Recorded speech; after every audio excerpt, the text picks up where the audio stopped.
Welcome, everybody. Thank you guys so much for being here with us. We're so excited to do this panel. Wonderful. All right, as you start to trickle in, you see that we're all here. I can't wait to introduce everybody. My name is Michelle Miller. I'll probably say that again. But thank you guys for coming in. Thank you guys for being a part of this panel. We're very excited. Just ignore, I mean, it's 7 p.m. I knew this would happen, actually. Oh. So it's 7 p.m. Everyone. Yes. So that's what we're hearing right now, all the thank yous and the knocking. Yeah, it's great. We have a lot of like banging on the pans and the pots. It's really great. Normally I would participate. Do you guys have this everywhere on your end? I am in. I know Stan, you're in the suburbs, I assume, so it's probably a bit different. I think we have a lot of sunbathing and yawning actually in Los Angeles. But it's not 7 o'clock yet, so who would know? Oh, that's true. Yeah, that's absolutely right. Yeah, it's only 4 out there. We have Stan Brooks on the West Coast. The rest of us are in New York, so we're all gonna get a little bit of this for a while, which is great. Welcome, everybody. Thank you guys so much for joining us. So to start off with, so many people from Brandeis, which is great because that's actually who I'm going to start thinking first. Hi. So thank you guys. My name is Michelle Simone Miller. I graduated class of 2011. I'll be your moderator today. I'm an actress and communications coach here in New York City. I want to thank a few people before we start. Nikki, as you'll see, she welcomed everyone here. And the rest of the Brandeis Alumni Association, thank you guys so much for helping put this together. Couldn't have done this without you. Ingrid Shore, she's part of the Create at Brandeis Living Room Festival, which we are very excited to be a festival, pre-festival event. So it's starting this weekend. Please take a look at the schedule. There's some really great alumni and current students part of that. And I'd like to thank also the Brandeis Arts Alumni Network. We have these Facebook groups online. Please feel free to be a part of it. Ingrid has put the site for the festival schedule as well. Wonderful. So we're going to start off with, as people start trickling in, I have a couple poll questions just so we as a panel know. Are you a current Brandeis student? Are you a Brandeis graduate? Or are you other family, friend, etc., partner? Any of that. So we just wanted to have an idea of who's out there. Who are you? How are you fitting in with this? We have a couple poll questions tonight. Thank you, Matt, for posting the site for the, yeah, this is great. Matt Krinsky is here with us from the Arts Alumni Network. So as we continue, I also wanted to add, I'll probably introduce the schedule in a second as you start answering the poll, but yes, there will be a question and answer period at the end of this. We have the chat box and the question and answer box on the bottom. If you could try to direct your questions to the question and answer box, that's what I'm going to primarily try to check. I'll try to glance over at the chat box as well. Wonderful. We have mostly 63% Brandeis graduates, 17% Brandeis students, wonderful, and 20% family, friend, parent, partner, other. Lovely. We have one more poll today. We wanted to do someone alum, not current. That's not a big deal. It's fine. The next question I want to know is, are you interested in entering the entertainment industry, or like breaking in or moving up in the entertainment industry? Or is it just a general interest? You're interested in this panel, the people involved. But we want to know, because the entire panel is really situated on both breaking in and moving up, and we'll cover both topics in this panel. But we wanted to get an idea for you guys. Are you interested in breaking in? Have you not done this before? I assume a lot of current students maybe specifically are doing that. And then, you know, maybe you're trying to navigate the world and you're doing something in the entertainment industry and you want to pivot, or you want to try to change courses. So we kind of wanted to have an idea of where you were as an audience. Wow, we have 94 participants so far. Thank you guys so much. So we mostly have 39%, it's pretty even actually, 39% are breaking into the entertainment industry. We have 33% moving up, wonderful. And just a general interest, 29%, good. All right, well, pretty even in that regard.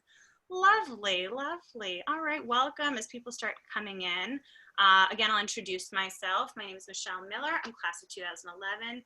We have the most amazing panelists here. I'm so very excited. This has been a dream of mine to put this together, just because I really wanted to really seep into the Brandeis alumni network that we have for this industry. And these people are all so wonderful. I've been talking to them, some for years. Some I contacted actually initially in 2011, 2012. So when I graduated, so this is pretty amazing. We will start with, let's see, so this panel specifically how to break into and move up in the industry. And I will start with my introductions. Here we go. So Erika Karnell. Hi, Erika. Hey, everybody. We have Erika from BRS Talent Agency. So she's, ignore the siren here, New York sounds. She is a prominent agent here in New York, though she is bi-coastal. The agency itself is bi-coastal.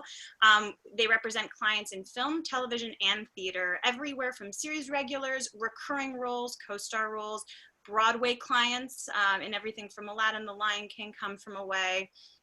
I stole this from an Actors Connection bio, by the way, Erika. It sounded a little vaguely familiar, but she has clients and all the above, so definitely focus your questions about that sort of thing to her. We have Michael Pitt. Hi, Michael. How are you? Michael's done a bunch of stuff. So he's been an assistant director in AD. He's been a first assistant director, second assistant director. He's now mostly a production manager, I believe, in television and film. He's done shows everything from Nurse Jackie, Law and Order, Ugly Betty. He's done movies such as Sex and the City, Baby Mama, Ocean's 8. I mean, the list goes on. Your IMDb page is insane, which is lovely. So please take a look at that. I want these intros to be quick, so bear with me. We have Kerri Berney. Hi, Kerri. How are you? Thanks. So Kerri works at NBC. She's the director, it's the mouthful, director of strategic research, cross-platform TV landscape in NBC. So she's worked everything from a research analyst at Oxygen Media, a junior analyst at Sony Pictures Television. This is just paraphrasing your LinkedIn. It's been great. You're a development coordinator at Scholastic. Actually, she's done a couple jobs at Scholastic, and she has extensive experience in cross-platform television research, production, public relations, development. You've also worked at a literary agency before, so there's been a lot of stuff. It's great. And then we have the wonderful Stan Brooks. Welcome, Stan. Hi. We have Stan, who's a director and award-winning producer of film and television with over 30 years of experience. We're very, very lucky to have you. Thank you so much. Thank you, all of you.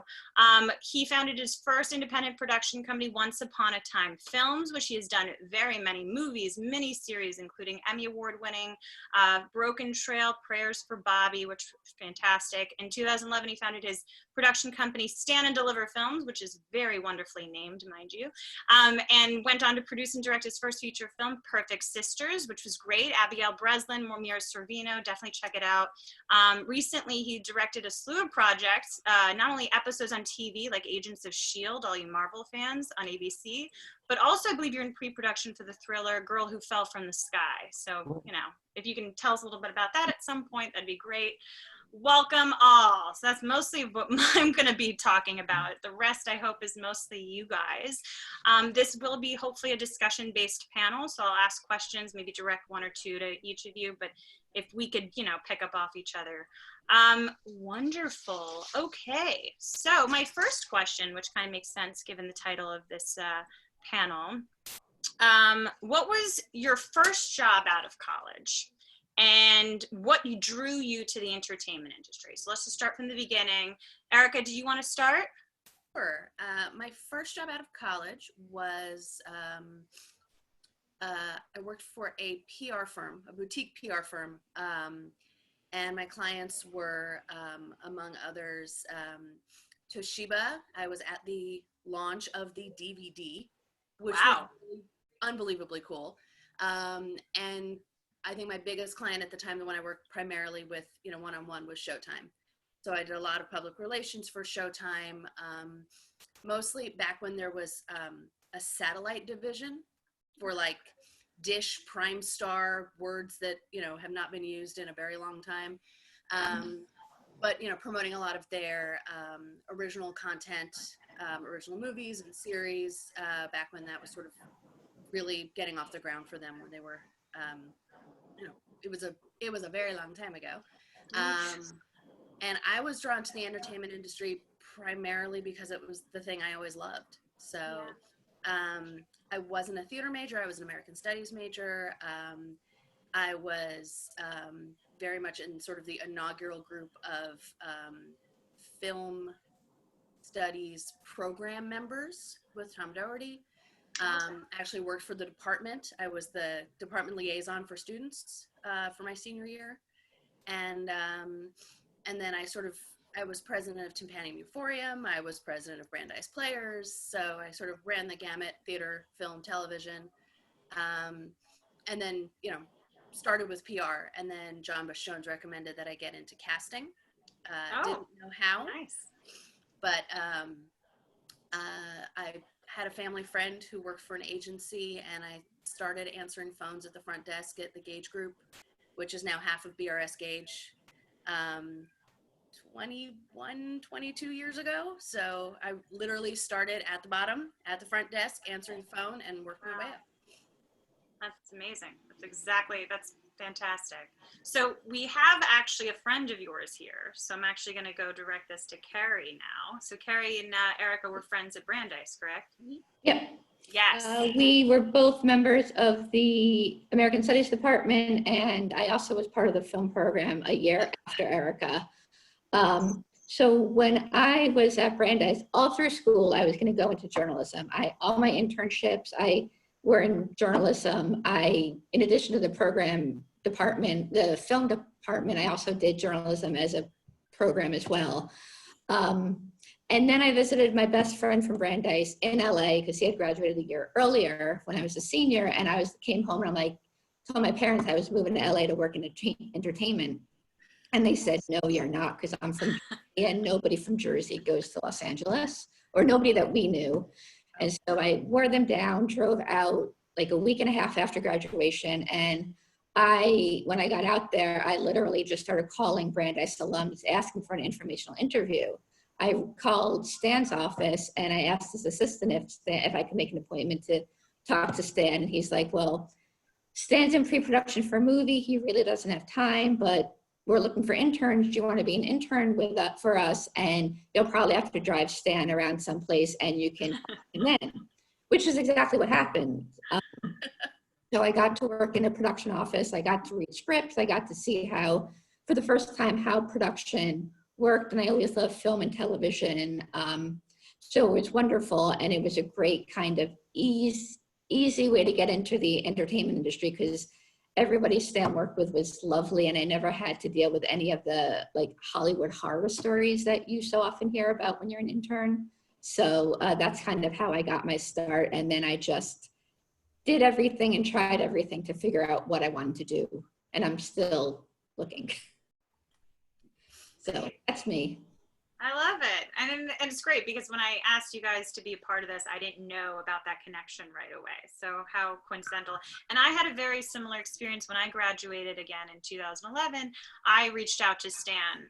He was one of the people on the Brandeis directory, and I was like, okay, and he was so lovely. You were so great in answering my call and speaking to me. And not only that, you invited me. I think you had been an adjunct professor the following year at Brandeis. Am I correct in that? You definitely taught a few classes in 2012, and you invited me to come out. So I was really excited. I visited my sister who was still at Brandeis, and I saw one of your classes, and I was so mad that you did not teach while I was there. I was like, this is the best class.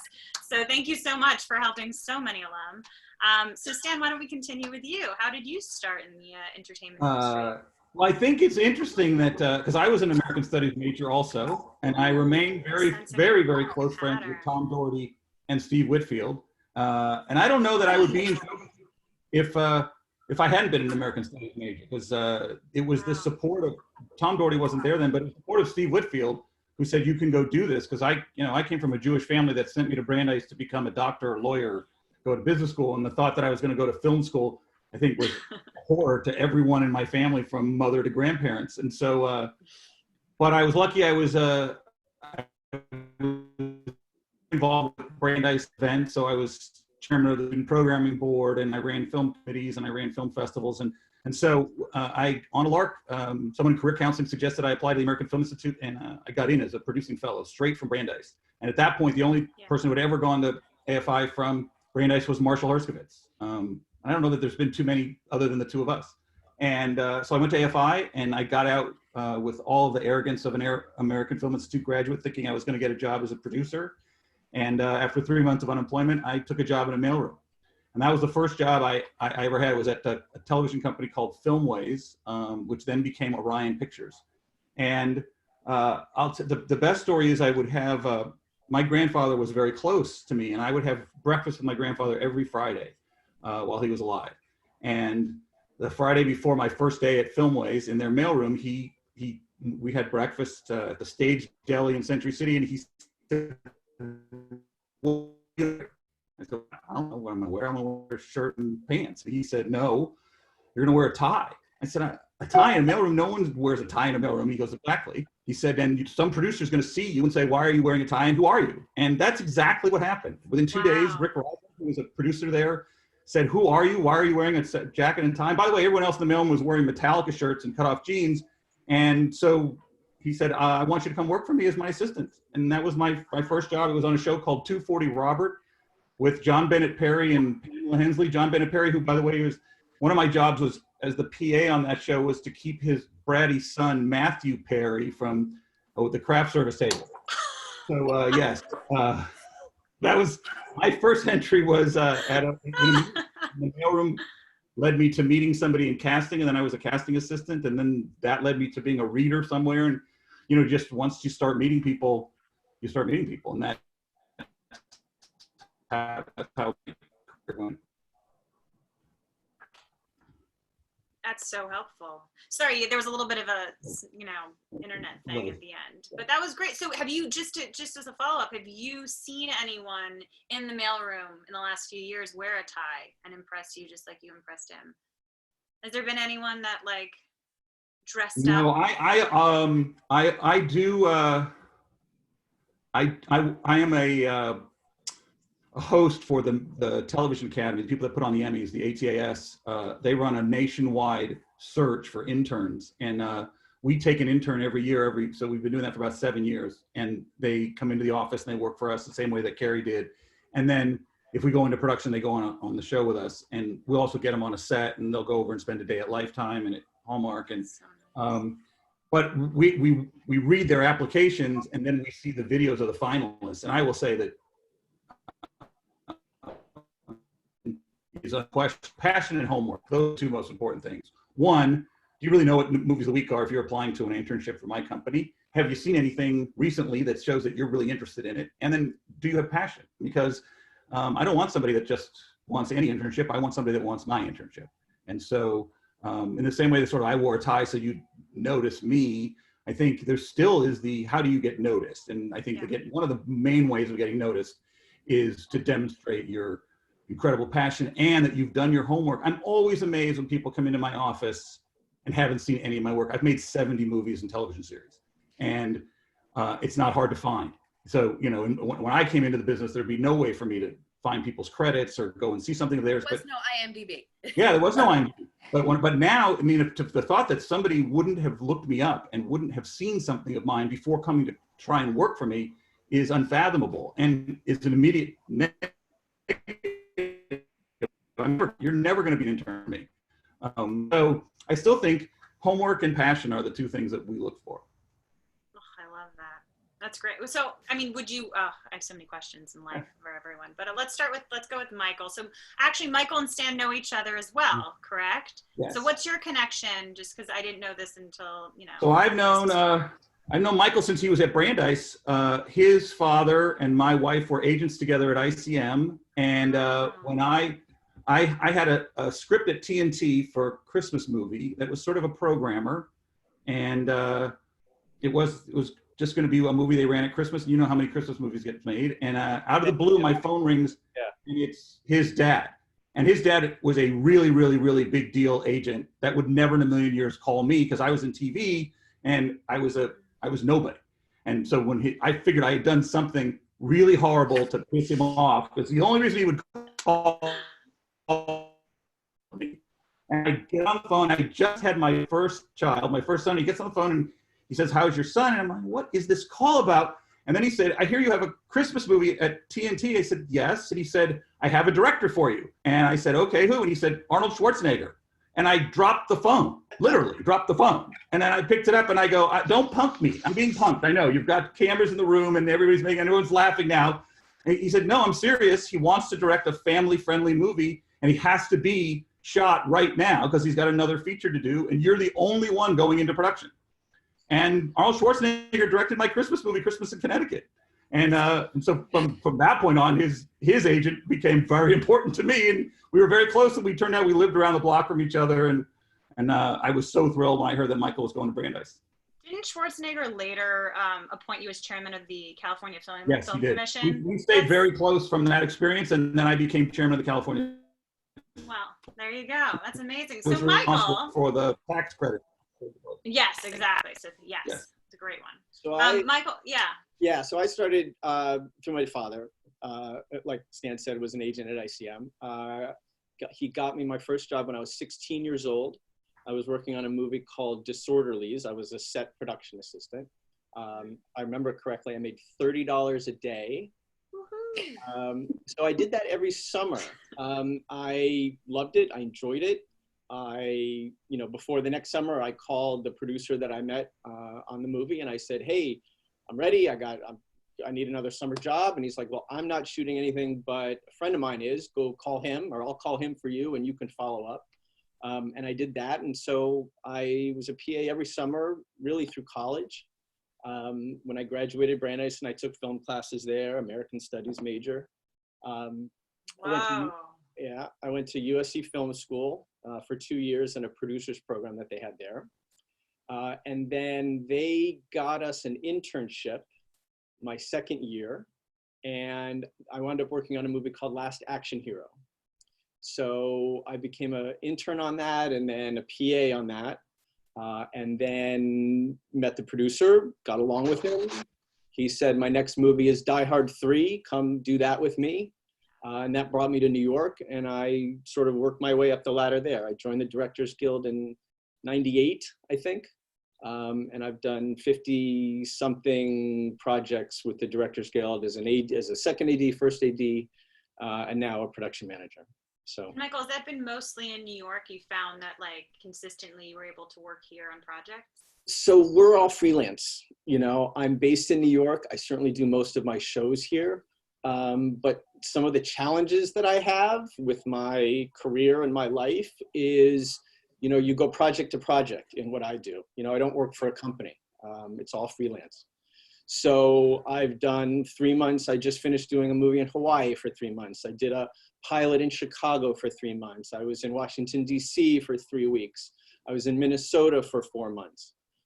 So yeah, mostly New York. But again, I could go anywhere at a moment's notice. Amazing. Great. Thanks, guys, for sharing all of that. Please feel free to, again, submit your questions on anything that had to do with them entering in the industry, because now we're going to be talking about moving up and escalation. So my next question for all of you guys, and feel free for anyone to sort of answer first, is, in any industry, particularly ours, there's always this expectation or hope or even possible dissolution of the linear path. What does that mean? Everyone feels like, in any business, there's this level up of whatever, an assistant to something, to maybe a director, that type of thing. So for you guys, have you felt like there's been a linear path?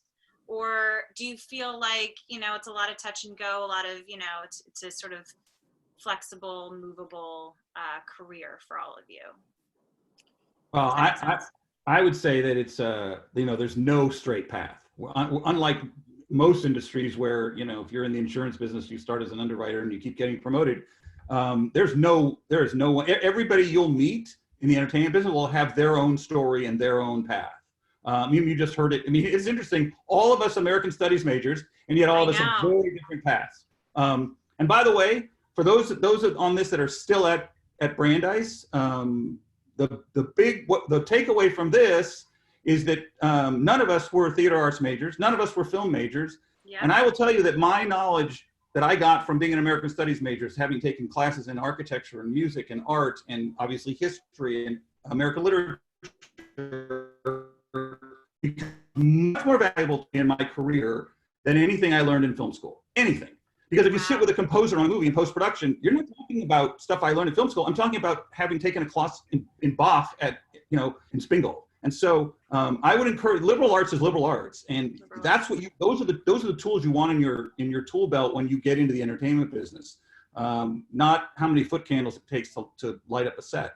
And so, don't you agree, Michael? No, I'm sorry, I didn't mean to. Yeah, no, go ahead. Don't be a film major. Be a life major. Yeah. Learn about psychology. Learn about sociology. Learn about history. Learn about how the mind works. Different people, different societies. Learn about English. That will make you a more rounded person, and you'll be able to tell better stories that way, for sure. And one thing that American Studies does, and I double majored in American Studies and English, is that it teaches you how to think about different things that you, like, I studied a lot of Shakespeare. Shakespeare is difficult because the language is difficult, but you have to be able to translate the language into things that you understand. And that's a lot of what storytelling is. And what it was right there. I mean, mine's too far away. No, that's great. I mean, that's kind of where I was going with this, because I do feel like, there is this dissolution of a linear path. Everyone feels like there is something to be said about moving up in the world. And I think for film specifically, there's a lack of that. And I wanted to know what that felt like for you guys. Did you know going in that there wasn't going to be a linear path? Did you feel like on the way you were like, oh God, I felt like I was getting ahead and then something happened and then I, had to take a job that I thought I was maybe not going to take Keep again, working. that sort of thing? Keep working. Take the jobs that are there. I mean, I graduated film school thinking I was going to be a producer, and I got an interview at Orion Pictures with Mike Medavoy, and I thought, oh, he's going to offer me a movie to produce. And basically wanted to say hello because he knew somebody that was on the board of trustees at Brandeis. And I ended up in television because that was the first job I got. And I ended up in the TV movie business because that was the first opportunity I got. That wasn't my career path. That's not why. I thought I was going to be doing big movies. So the fact that I own my own company and own the negatives and now have a library of 50 films, that was not my path. That wasn't where I thought I was going. But that was where the opportunities were. And as soon as I saw them, I wanted to follow that. And so my career path was mailroom to reader to assistant to story editor to head of television at a big independent feature company, Goober Peters, and then starting my own company. And if you would ask me when I graduated film school what my path was going to be, none of those things were in the cards. You meet anybody you can. I thought I was going to go into casting and didn't know how. I figured I would try out agenting because it was the other side of the coin for a minute and then see where it led.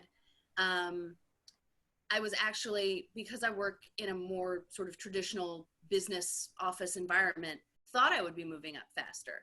And was a little bit frustrated, and then actually went to an event with Tom Doherty at Brandeis House and realized how much I missed learning. So I took a 2-year leave after 3 years at the agency, still as a, barely front desk assistant. I went to NYU, I got my master's in cinema studies. And then right before I graduated, spoke to my boss, who I was still close with, and he said, come back, we need you. And they sort of created a more hybrid position for me that was a little bit more business affairs and client relations oriented, while I sort of worked my way up. So I needed to take this little detour to decide if it was really what I wanted to do. Did I want to go back to academia? And I realized that I found the thing that was right for me. And I was really lucky that I fell into it. But you have to try different things. I don't think anybody there's no program to learn how to be an agent. You've got to start at the bottom and work your way up. There's no other way to train to do that. But I don't think anybody comes out of college or even grad school, having not just a clear idea of what they want to do, which they may have a vague idea, but I don't think anybody has a real clear plan, but also the real wherewithal to get there. Nobody has this 5-year plan where it's all laid out. And if you do, life's going to throw curveballs at you. And it's not going to happen. So, I think in this industry, especially, you have to be, willing to take the opportunities where they come, willing to, utilize the relationships that you have. I always tell my acting students when I'm teaching master classes that the most important thing in this industry is relationships, you know, no matter where, what position you're in. But, you know, talking to people and maintaining relationships and being somebody that people want to work with and showing up with passion and having done your homework, you know, all of those things are so important. You may look back in 20 years and say, this is not where I thought I was going to be. But if you're happy with what you're doing, not having been on a linear, you know, or an increasing progression, is not necessarily a bad thing. Our industry is so unique and, you know, can't really be compared to anything else. It's not like being an insurance underwriter and moving up the ladder. Yeah, I had like, oh gosh, in my first 3 years in LA, I think I had 8 or 9 different jobs because after I finished at Stan's company, it was great working there, but I needed a paycheck because paychecks are important for paying rent. So I temped, and LA at the time had these temp agencies that were specifically for or geared towards the entertainment industry. So I got to work in the Disney photo labs. I worked for, again, a lit agent's assistant. I worked in a PR firm for the American Red Cross. I did web content on old time radio, which was fantastic. And then when I was working as a junior publicist, the lit agency that I had temped for called me and was like, our desk assistant is leaving. Do you want the job? And since I did not want to be a publicist, especially for a not-for-profit, I said yes, gave my 2 weeks notice, 2 weeks after I first got that PR job. And they were lovely. They gave me a card and cake on my last day, which I thought was very thoughtful. And I worked at a lit agency for 18 months. And then I worked as a writer's PA for a Saturday evening television show back when CBS still programmed Saturday evenings. And then I got a job in New York working for a kids entertainment company. And then I went to grad school because I seemed to do everything later than everyone else. And because I was 10 years between undergrad and grad school. And then I fell into research and discovered that I liked it because I get to tell people I watch television for a living. And it was only when I got into research that that I saw that there's actually a ladder, because research is more on the business side of things. Right. It's considered business ops. So I started as an analyst, first a junior analyst at Simone, then an analyst, then a senior analyst, manager, director, and then I moved to my current position, also a director, but set up for NBC Entertainment, specifically for NBC Universal. So I have a broader range of priorities, but like it wasn't until year 12 of my career that I found a ladder that I liked and wanted to go on to. So it's just, as I think you said at the beginning, or Stan said, there's no single path. Everybody's path is different. Yeah. And that's what makes it great, I think. I think that's important to note too, that there's these different roles, which is why I thought you guys were such a great sort of group to do this with, because there's such different roles, obviously, in the entertainment industry, and there's different paths, and you guys all have these beautiful, colorful paths that got you where you are today. I mean, Kerri, are you partly responsible for Clifford, the big red dog? Yes. That was a huge part of my childhood. I was a production assistant on the TV show and a production coordinator on the movie, and then we did a HBO Family animated series called I Spy, and I got to write episodes of that. So I really tried a lot of different things, trying to figure out what I was good at and what I enjoyed and what would pay me a livable wage. And those three things aren't always in tune with each other. Absolutely. And then Michael, specifically, I wanted to ask you, so with this, your path, I mean, like you said, you have all these credits on your IMDb page, but they all have different sort of roles. You know, it's not like you went from, you know, second AD to second AD, and then all you took were first AD roles after that. How did that work for you? Well, again, Erika was kind of talking just about relationships. So, you know, there's a ladder in what I do in terms of, you know, second AD, second AD, first AD. Those are different jobs on the set. But it's not, in our world, it's not a meritocracy, as I like to say. You know, it's about who you know and how well you know them, and frankly, how well you get along with people. You could do an incredible job on a show and bring it in on budget and on schedule. And your reward for that is, hey, job's over, you're out of work. go find your next job. So that's really important. But you're always sort of looking ahead. You're always thinking, okay, this is what I want to do. How can I get there? What's best for me? Is this, should I take this offer? What are the pros and cons? There's a lot to think about. Yeah. That's great. I know Erika kind of touched on a little bit of like detours in her career. Did you guys, any of you wanted to touch on like maybe your favorite detour or something that took you in a different path? I just did one. Yeah. Sure. Go ahead, Kerri. I was just saying, for me, it was grad school because I'm not a numbers person. I mean, a lot of what I do now is looking at spreadsheets and numbers and visualizing numbers, but I'm not a numbers person. I like the story that the numbers tell me.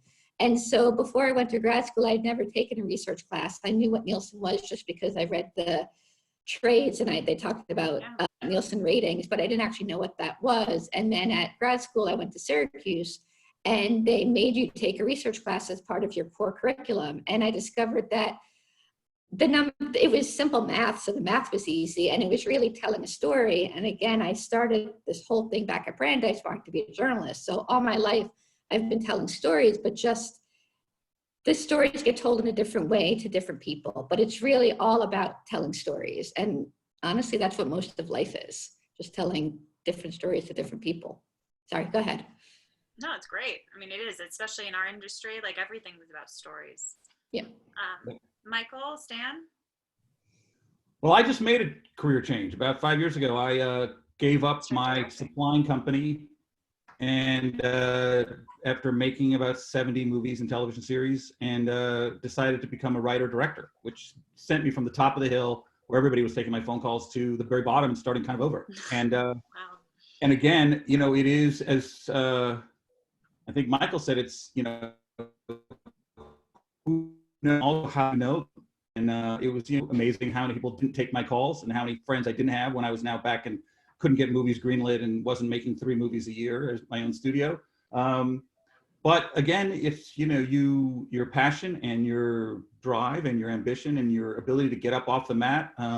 As I'm sure everybody on this panel can tell you, you're going to get knocked down a lot more times than you're going to be able to talk about. And I think for me, it was, the chance to see if I could write and see if I could direct and put myself in that place where I was scared all the time. Because at the place I was in my producing career, there really were no hills left to climb, no fears left. But I made a big change to having to start over and give myself one more chapter, and I'm really enjoying it. And it's not easy, but I found out, I had to go sort of reach deep down again and find out what I was made of, which I hadn't done for a while, because everything sort of came pretty easy once I had made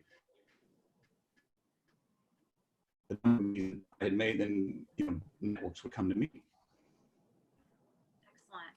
Yeah, no, I mean, I wanted to ask you, I probably will try to ask you at the end at some point about your recent projects, just because it's amazing that you're now directing and writing everything. And Michael, did you want to talk a little bit about detours in your path?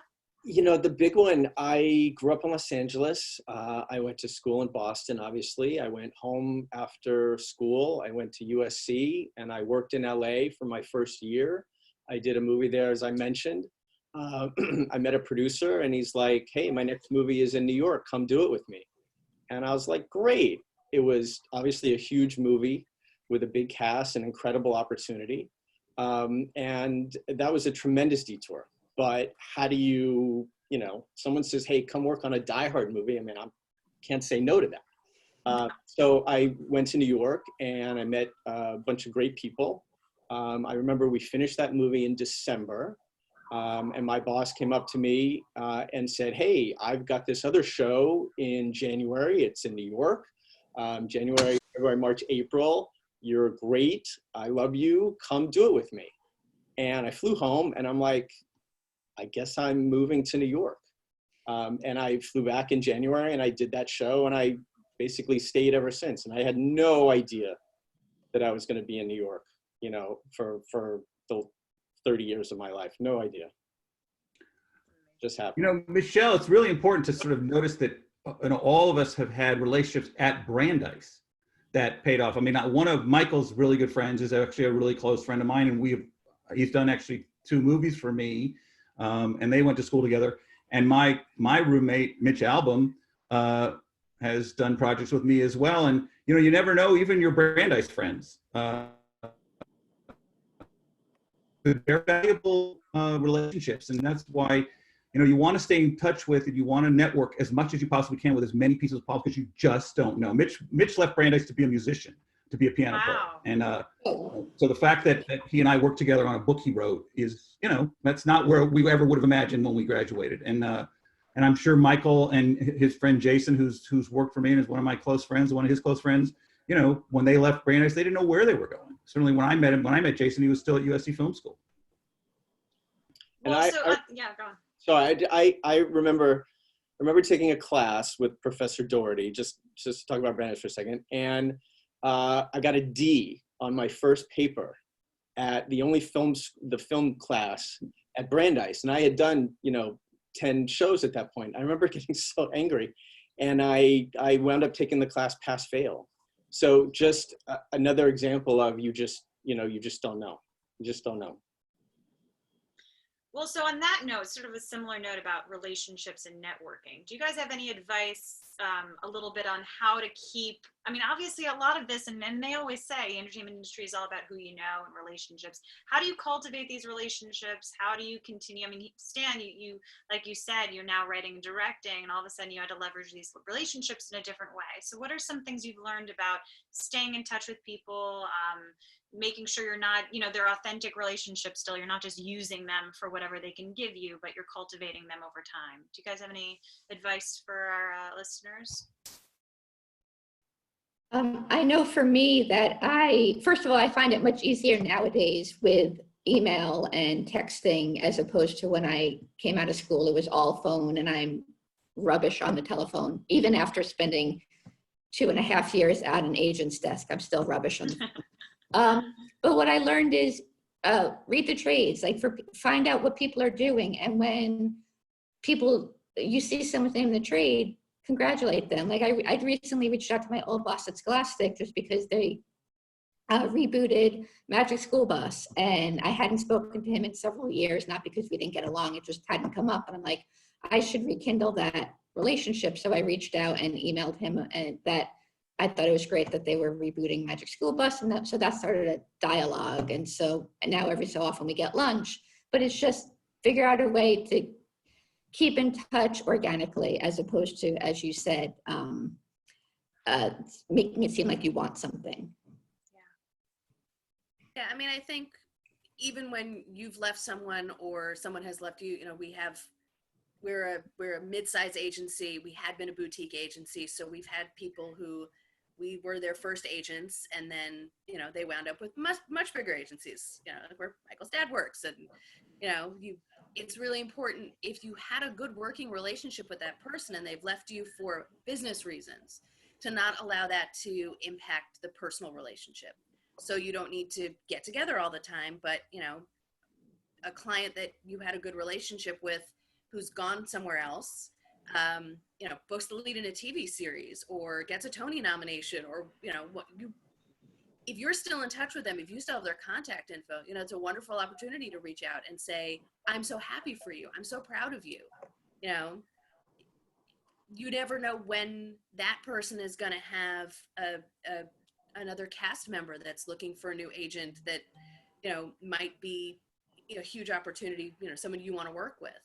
And you just want to be known within this business as somebody that people want to continue those relationships with. It's not just about leveraging them, but it's also about the genuineness of it. You know, I've told stories in the past of, like, having at one point had a client that worked with everybody in the business exactly once.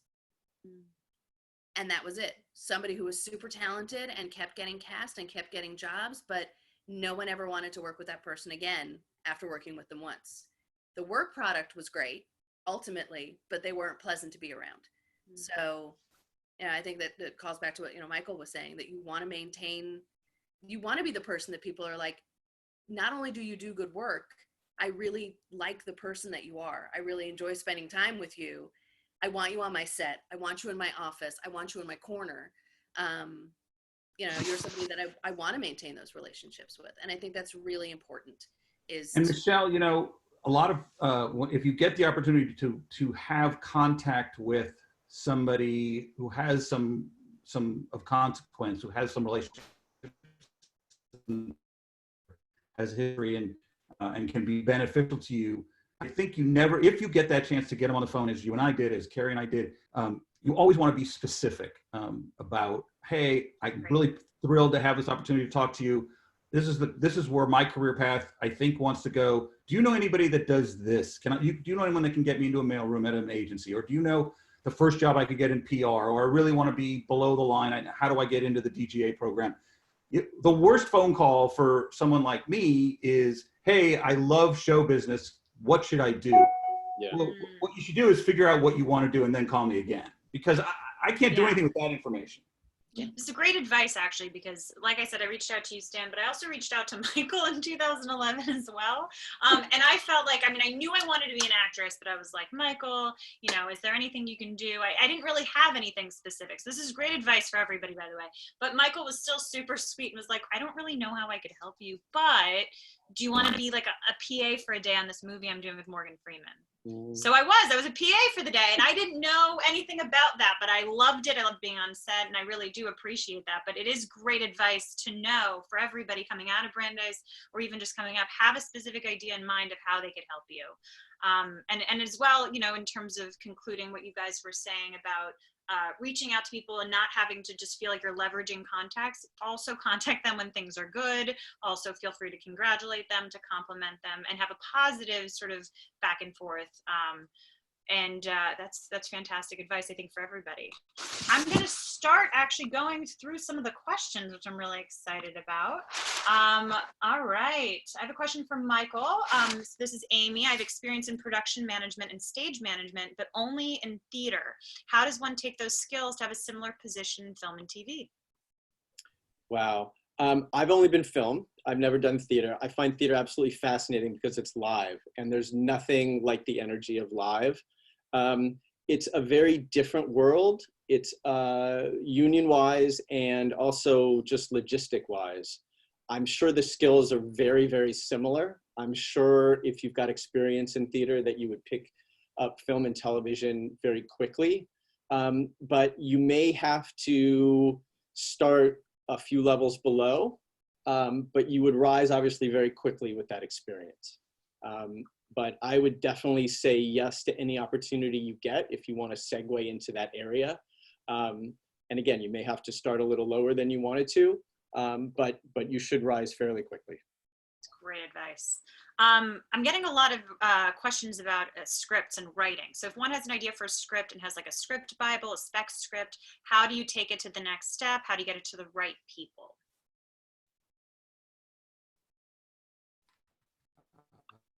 Erika, you want to answer that, or I'm happy to jump in on that. But Erika, you're an agent. So. All right, so I'll take that. The truth is, you know, actors act, directors direct, writers write, and don't be precious. So you can't write one script and say this is it. This is the greatest script I'm ever going to write. And if nobody reads it, then you know you got to keep writing and keep trying to get it out to people. And there are certain places that will read unsolicited, and you got to sort of do your homework and get on the web and find out who will and who won't. One of the advice I give to my screenwriting fellows at AFI is here's a little trick that I know for a fact a lot of my AFI screenwriting fellows have done, which is if you want to get into series television and write, all series have to, by guild determination, give out at least 1 or 2 episodes to freelancers so that it's not a closed club.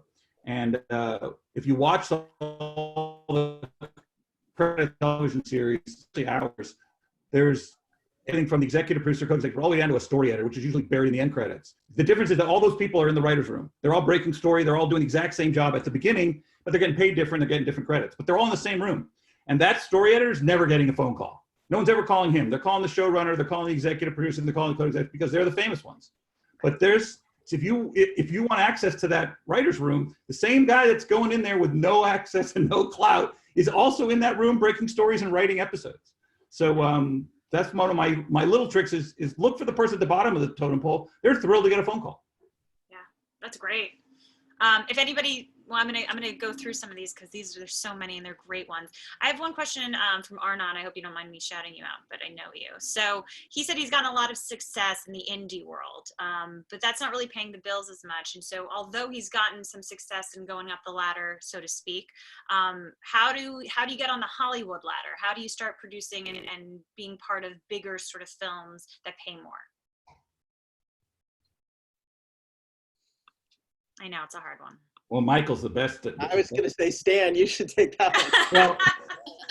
Well, Michael's been on them. I haven't been on as many big movies as. I mean, the truth is, it's sort of like segueing from TV to features. It's it's all about leveraging relationships. And so what you need to do is take those relationships that you've got in the indie world and try and if there's an actor that makes his way into a television series or makes a name for themselves that's been in one of your projects, go find something for them. Or if there's a screenwriter that was small and did an indie for you and now is a bigger writer, go and find a project with them.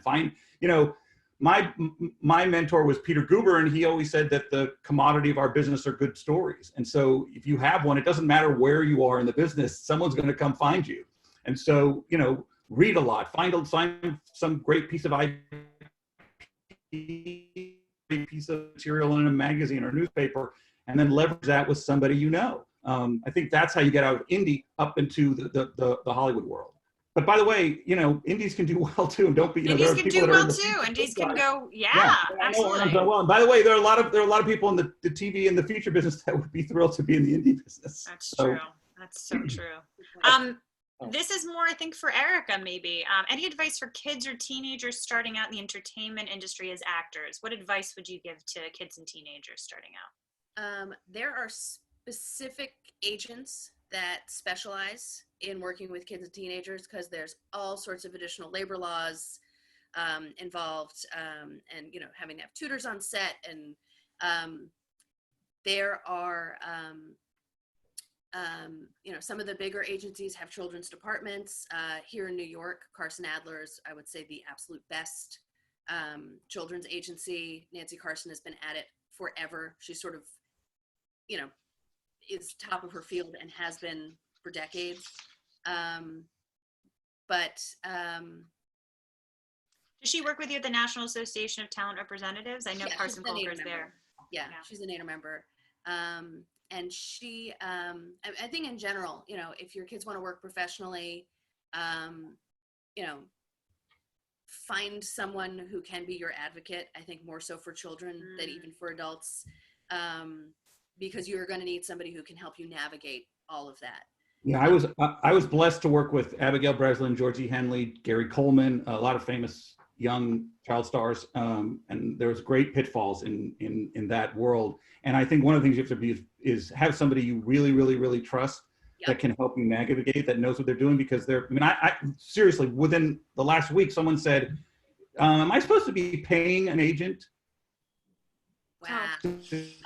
Me? And so there's stuff that we know that we take for granted as institutional knowledge that people on the outside just don't know. Just don't know that, no, you don't write a check to an agent to represent you, or you don't write a check to an agent to get you in to see a casting director. Right. And those are things that are going on out there that we just want to certainly protect your kids from.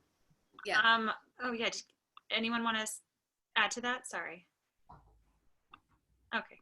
I'm getting a lot of questions, and I think we knew this was going to come, as to what we think the state of everything's going to be post-COVID. So obviously there's not much information going, I know that there was an article today in the LA Times, a lot of people in the Hollywood world talking about what they think.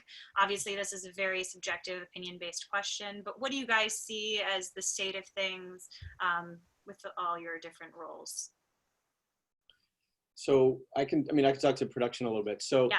Production is the most important thing for these studios right now. They need to continue to fill the content pipeline. I'm hearing not only my show that I'm working on now, but I'm hearing July, August, September for shows to start shooting again.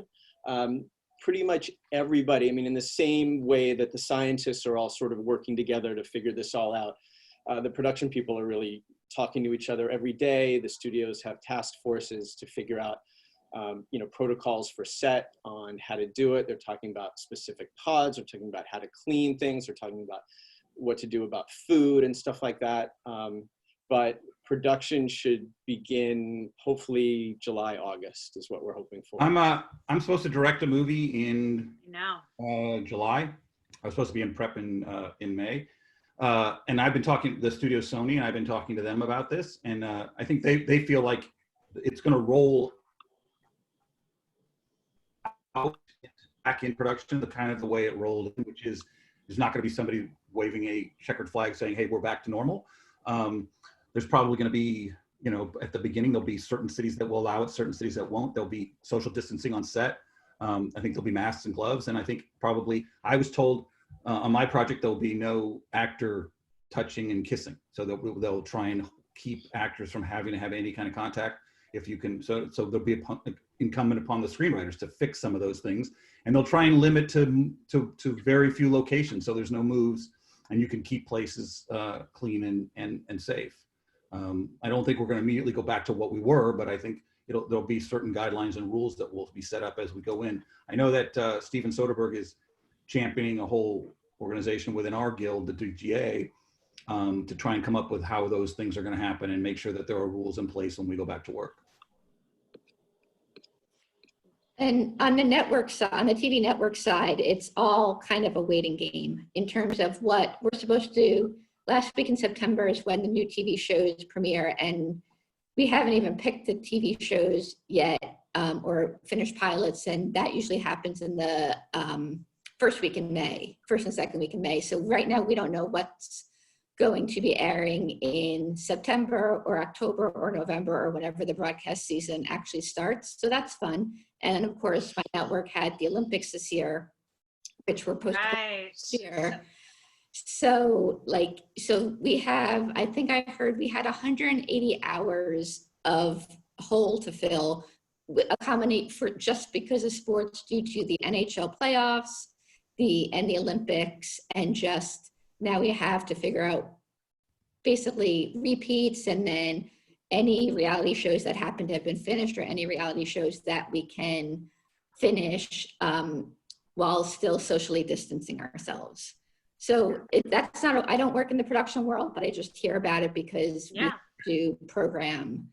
Michelle, I had in my AFI class, I had Kerri's best friend actually in my class, and she's head of unscripted for Lifetime. And she was telling me that people looking for jobs, the first things that'll go into production will be unscripted because they can roll right into production right away. They're much more fluid and mobile, and so they're going to be gearing up really fast in any place that there's going to be the opportunity for production, and they also can have smaller crews and be more flexible. And so they said they're buying like crazy for anybody that's out there that's pitching.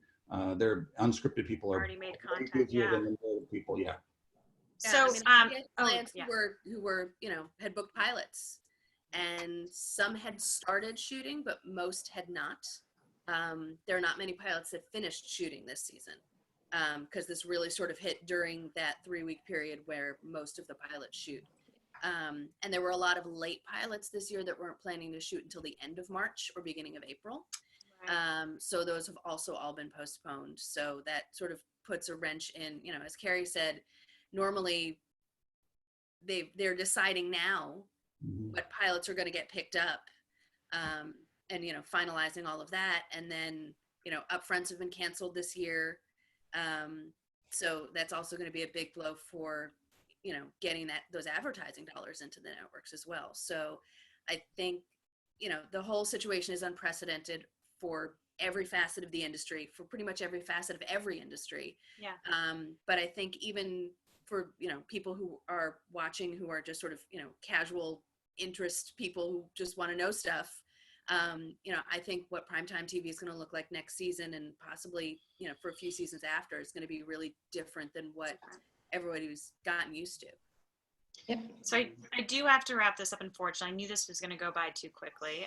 If there's any, there's a lot of questions that I obviously couldn't get to. Is there quickly just a way for people maybe that you feel comfortable with being able to contact you? The easiest way for me, because I know that you put out our LinkedIn profiles, so Yep. that's already out there. If you reach out to me on LinkedIn, I'm great about responding, and I love talking to people and giving advice. So feel free to reach out. Great. Oh, that's wonderful, because I had a couple questions that I didn't get to specifically to you. So I'm glad that they're being able to go to you. Stan? I have Stand and Deliver Films has a website. We have a Facebook page. We have Instagram. So yeah, you hit us up any of those places and send specific questions. As you can tell from this panel, I'm always open to helping Brandeisians. Wonderful. Erika and Michael? LinkedIn is great also. You know, happy to answer questions and give advice and, you know, step up when needed. Amazing. I don't have any of that, but you can reach me through Michelle if there's something. And again, I'm happy to have a conversation or offer some more advice or guidance anytime. No problem. Wonderful. Well, guys, thank you so much. This has been absolutely by far better than I could have dreamed of. Thank you, guys. You're such a wealth of information. So I know that you're definitely not only just inspiring so many people, but hopefully getting people to get in the business, continue going, transition to different positions. And I want to thank you. I want to thank everybody involved in making this happen. Please, again, check out Create at Brandeis Festival this weekend. And thank you again, everyone, for attending.